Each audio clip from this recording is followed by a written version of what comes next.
ವಿದ್ಮಹೇ ವೈದ್ಯರಾಜಾಯ ಧೀಮಹಿ ತನ್ನೋ ಧನ್ವಂತರಿ ಪ್ರಚೋದಯಾತ್. ರಾಗಾದಿರೋಗಾನ್ ಸತತಾನುಶಕ್ತಾನ್ ಅಶೇಷಕಾಯ ಪ್ರಸ್ತುತಾನ್ ಅಶೇಷಾನ್ ಔತ್ಸುಕ್ಯ ಮೋಹ ಅರತಿದಾನ್ ಜಗಾನ್ ಯೋ ಅಪೂರ್ವ ವೈದ್ಯಾಯ ನಮೋಸ್ತು ತಸ್ಮೈ. ಮನುಷ್ಯನು ಪ್ರತಿದಿನ ಮಾಡುವ ಚಟುವಟಿಕೆಗಳಿಗೆ ಒಂದು ನಿರ್ದಿಷ್ಟವಾದ ಸಮಯಾನುಸಾರ ಮಾಡಬೇಕು. ಅದು ಆಹಾರ ಸೇವನೆ ಇರ್ಬೋದು, ದಿನನಿತ್ಯ ಮಾಡುವಂಥ ಕೆಲಸಗಳಿರ್ಬೋದು, ನಿದ್ದೆ ಇರ್ಬೋದು. ಪ್ರತಿಯೊಂದು ತನ್ನ ನಿಖರವಾದ ಸಮಯದಲ್ಲೇ ಆಗಬೇಕು. ಆ ನಿರ್ದಿಷ್ಟವಾದ ಸಮಯದಲ್ಲಿ ಮಾಡೋದ್ರಿಂದ ಒಂದು ಪ್ರಕೃತಿ ಅಥವಾ ನೇಚರ್ನಿಂದ ಮನುಷ್ಯನ ಆರೋಗ್ಯಕ್ಕೆ ಒಳ್ಳೆಯ ಸಪೋರ್ಟ್ ಸಿಗ್ತದೆ. ಆರೋಗ್ಯವನ್ನು ಚೆನ್ನಾಗಿ ಕಾಪಾಡಬಹುದು. ಇಂದು ದಕ್ಷ ಸ್ಮೃತಿಯಲ್ಲಿ ನಿದ್ದೆ ಮಾಡೋ ಸಮಯದ ಬಗ್ಗೆ ಏನು ಹೇಳಿದ್ದಾರೆ ಹೇಳಿ ತಿಳಿದುಕೊಳ್ಳೋಣ. ಪ್ರದೋಷ ಪಶ್ಚಿಮೋ ಯಾಮೋಃ ವೇದಾಭ್ಯಾಸೇನ ತೌನಯೇತ್ ಪ್ರಹರದ್ವಯಂ ಶಯನೋ ಹಿ ಬ್ರಹ್ಮಭೂಯಾಯ ಕಲ್ಪತೆ. ಸೂರ್ಯಾಸ್ತದಿಂದ ಸೂರ್ಯೋದಯದವರೆಗೆ ಒಟ್ಟಿಗೆ 4 ಪ್ರಹರಗಳಿದೆ. ಆ 4 ಪ್ರಹರದಲ್ಲಿ ಸೂರ್ಯಾಸ್ತದ ಮೊದಲನೇ ಪ್ರಹರ ಹಾಗೂ ಸೂರ್ಯೋದಯದ ಮುಂಚೆಯ ಮೊದಲನೇ ಪ್ರಹರ, ಈ 2 ಪ್ರಹರಗಳು ವೇದಾಭ್ಯಾಸ ಅಥವಾ ಅಧ್ಯಯನಕ್ಕೆ ಅತಿ ಶ್ರೇಷ್ಠವಾಗಿದೆ. ಈ ಸಂದರ್ಭದಲ್ಲಿ ಅಧ್ಯಯನವನ್ನು ಮಾಡಬೇಕು ಅಂತೇಳಿ ಶಾಸ್ತ್ರದಲ್ಲಿ ನಿರ್ದಿಷ್ಟವಾಗಿ ಹೇಳಿದ್ದಾರೆ. ಒಂದು ಪ್ರಹರ ಹೇಳಿದರೆ 3 ಗಂಟೆ, ಸೂರ್ಯಾಸ್ತದಿಂದ ಸೂರ್ಯೋದಯದವರೆಗೆ ಒಟ್ಟಿಗೆ 12 ಗಂಟೆಗಳಿದ್ದು 4 ಪ್ರಹರಗಳಿದೆ.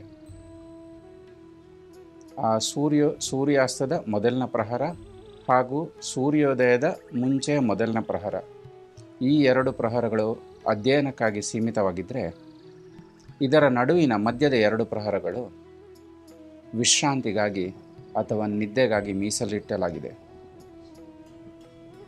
ಈ ಸಮಯದಲ್ಲಿ ನಿದ್ದೆ ಮಾಡೋದ್ರಿಂದ ಶರೀರಕ್ಕೆ ಒಂದು ಉತ್ತಮವಾದ ವಿಶ್ರಾಮ ಸಿಗ್ತದೆ, ಮನಸ್ಸಿಗೆ ಒಂದು ಉತ್ತಮವಾದಂತಹ ವಿಶ್ರಾಮ ಸಿಗ್ತದೆ.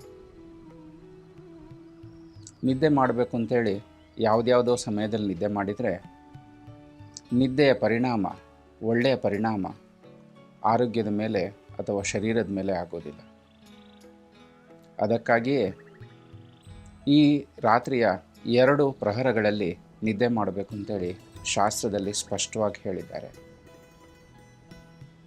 ಈ ಅಧ್ಯಯನಕ್ಕೆ 2 ಪ್ರಹರ ಹೇಳಿರ್ತಾರೆ. ಆ ಪ್ರಹರದಲ್ಲಿ ವಾತಾವರಣ ಸುತ್ತಮುತ್ತ ಪ್ರಶಾಂತವಾಗಿರ್ತದೆ, ಸದ್ದು ಗದ್ದಲಗಳಿರುವುದಿಲ್ಲ.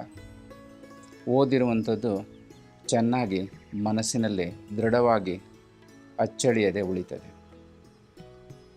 ಹೀಗೆ ಪ್ರತಿಯೊಂದಕ್ಕೂ ಒಂದು ಸಮಯ ನಿರ್ದಿಷ್ಟಗಳನ್ನು ಹೇಳಿದ್ದಾರೆ. ಈ ನಿರ್ದಿಷ್ಟ ಸಮಯದಲ್ಲಿ ಆಯಾ ಕೆಲಸಗಳನ್ನೇ ಮಾಡಬೇಕು. ಇನ್ನು ರಾತ್ರಿ ಸ್ವಭಾವ ಪ್ರಭಾವ ಮತಾಯ ತಾ ಭೂತದಾತ್ರಿಂ ಪ್ರವದಂತಿ ತಜ್ಞ ಎಂದು ಚರಕ ಸಂಹಿತೆಯಲ್ಲಿ ಹೇಳಿದ್ದಾರೆ. ರಾತ್ರಿ ನಿದ್ರೆಯು ಮನುಷ್ಯನಿಗೆ ಅತಿ ಶ್ರೇಷ್ಠವೆಂದು ಚರಕ ಸಂಹಿತ, ಆಯುರ್ವೇದದ ಅತಿ ಪುರಾತನವಾದ ಗ್ರಂಥ, ಇದರಲ್ಲಿ ಉಲ್ಲೇಖವಿದೆ. ಮಗುವು ತಾಯಿಯಿಂದ ಅಂದರೆ ಧಾತ್ರಿಯಿಂದ ಯಾವ ರೀತಿ ಉತ್ತಮವಾದ ಪೋಷಣೆ ರಕ್ಷಣೆಯನ್ನು ಪಡೀತದೋ, ಅದೇ ರೀತಿ ರಾತ್ರಿ ಸಮಯದಲ್ಲಿ ನಿದ್ದೆ ಮಾಡುವಂತಹ ವ್ಯಕ್ತಿಯು ನಿದ್ದೆಯಿಂದ ಉತ್ತಮವಾದ ಶರೀರ ಪೋಷಣೆ ಹಾಗೂ ರಕ್ಷಣೆ ಸಿಗ್ತದೆ. ಈ ಸಮಯ ಬಿಟ್ಟು ಉಳಿದ ಸಮಯದಲ್ಲಿ ನಿದ್ದೆ ಮಾಡಿದರೆ ಗಾಢವಾದ ನಿದ್ದೆ ಬರುವುದಿಲ್ಲ. ಶರೀರದಲ್ಲಿರುವಂತಹ ವಿವಿಧ ಘಟಕಗಳಲ್ಲಿ, ವಾತಪಿತ್ತ ಕಫದೋಷಗಳಲ್ಲಿ, ರಸಾದಿ 7 ಧಾತುಗಳಲ್ಲಿ ಹಾಗೂ ಎಲ್ಲ ರೀತಿಯ ಘಟಕ ದ್ರವ್ಯಗಳಲ್ಲಿ ಒಂದು ಅಸಮತೋಲನ ಅಥವಾ ವಿಷಮತೆ ಉಂಟಾಗ್ತದೆ. ಇದಕ್ಕಾಗಿ ಈ ರಾತ್ರಿಯ ಹೊತ್ತನ್ನು ನಿದ್ದೆಗಾಗಿ ಹಾಗೂ ವಿಶ್ರಾಂತಿಗಾಗಿ ಮೀಸಲಿಡಬೇಕಾಗಿದೆ. ಧಾತ್ರಿಯು ಮಗುವಿನ ರಕ್ಷಣೆ ಮಾಡುವಂತೆ ಈ ರಾತ್ರಿ ನಿದ್ದೆಯು ವ್ಯಕ್ತಿಯ ಆರೋಗ್ಯವನ್ನು ರಕ್ಷಣೆ ಮಾಡ್ತದೆ, ಯಾವುದೇ ರೀತಿಯಾದಂತಹ ರೋಗ ರುಜಿನಗಳು ಕಾಯಿಲೆಗಳು ಬರದಂತೆ ತಡೀತದೆ.